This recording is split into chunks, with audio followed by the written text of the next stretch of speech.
శనగలు ఇలా రాత్రంతా ఉన్నాయి నానబెట్టేసి ఇది కొంచెం ఉప్పేసి ఉడకపెట్టాలి. ఉడకపెట్టిన తర్వాత తీసేసి దీంట్లో కొంచెం ఆయిల్ వేసి ఉల్లిపాయలు జీలకర్ర వేయాలి.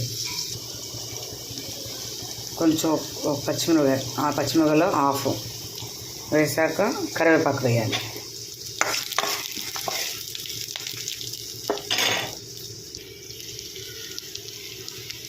లైట్గా సాల్ట్, కొంచెం పసుపు కూడా వేసుకోవాలి. నెక్స్ట్ కొత్తిమీర కూడా వేసుకోవాలి ఫ్రెండ్స్. నెక్స్ట్ మనం బాయిల్ చేసాం కదా, ఇది వేసేసుకోవాలి.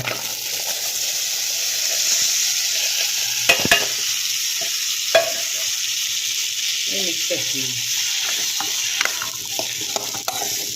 మామూలుగా కూడా తినొచ్చండి.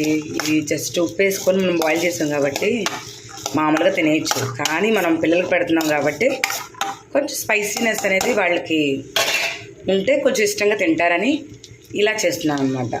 ఇవి ఒక 5 minutes కొంచెం కుక్ అవ్వాలి. మనం కొంచెం కారం వేద్దాం.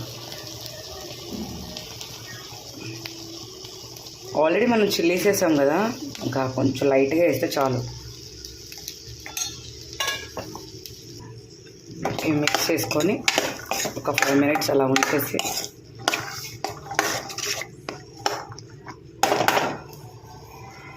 అంతే. ఎంతో టేస్టీగా ఉండే రెసిపీ రెడీ. స్నాక్స్ కింద పెట్టేసుకోవచ్చు పిల్లలకి. అంతేనండి, పెసలు శనగలు 2 కలిపి మనం అలా వేయించుకున్న రెసిపీ. దీని మీద ఉల్లిపాయలు చల్లుకుంటే వావ్, ఇట్స్ సో అన్నీ ఎంత బాగుంటుందో.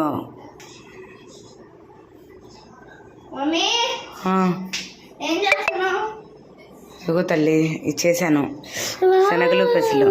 ఒకసారి టేస్ట్ చూసి చెప్పు ఎలా ఉందో. ఉల్లిపాయ దాన్ని వేసుకొని తిను, బాగుంటుంది.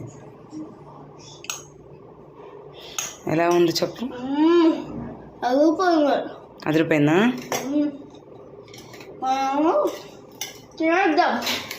Thank you friends.